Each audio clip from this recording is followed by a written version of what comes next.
The princess ran out and was immediately attacked by an assassin. The king, before he could treat his wound, heard her screaming. Hurriedly putting on his coat, he managed to fend off the assassin just in time.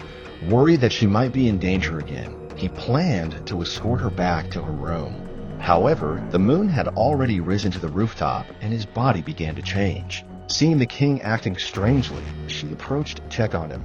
Unexpectedly, he suddenly turned around and grabbed her neck, leaving her unable to move. Struggling to maintain consciousness, he released her and then collapsed unconscious. Meanwhile, there is a man working hard to overthrow the king and become king himself. He sent one of his servants, a lady called Xiaonyang, to one of the king's palace workers named Gong and asked him to pass a message to Jing Muin, the king's younger brother, who was trapped in a dungeon for his attempt to assassinate the king 5 years ago. The message contained only a pill and a note with the princess's name written on it. Later, the king's brother pretended to be seriously ill and gained the king's sympathy, so he was allowed to leave and recuperate. On that day, he deliberately approached the princess and revealed that he was the king's younger brother. 5 years ago, he had been imprisoned in the dungeon after a great battle, suffering in the cold and unable to survive or die. However, he concealed the reason he was imprisoned in the dungeon from the princess.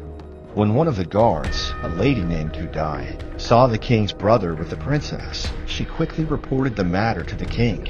The king appeared indifferent and said he would handle it properly. But once she left, he slammed the table, stating that his brother must have fallen for the princess. The princess came up with a plan. She would try to get closer to the king's brother to infuriate the king and make him give up on marrying her. So they quickly reached an agreement to put on a show. Afterward, the king's brother brought the princess to the Star Moon Hall. As they were talking, the king suddenly appeared.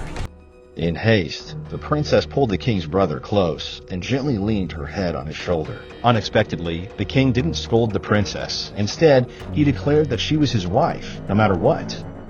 His brother couldn't help but mockingly laugh at him, saying he hadn't changed even after all these years. He challenged the king, intending to compete for the princess. If you love this, hit the subscribe button to stay updated for the next part.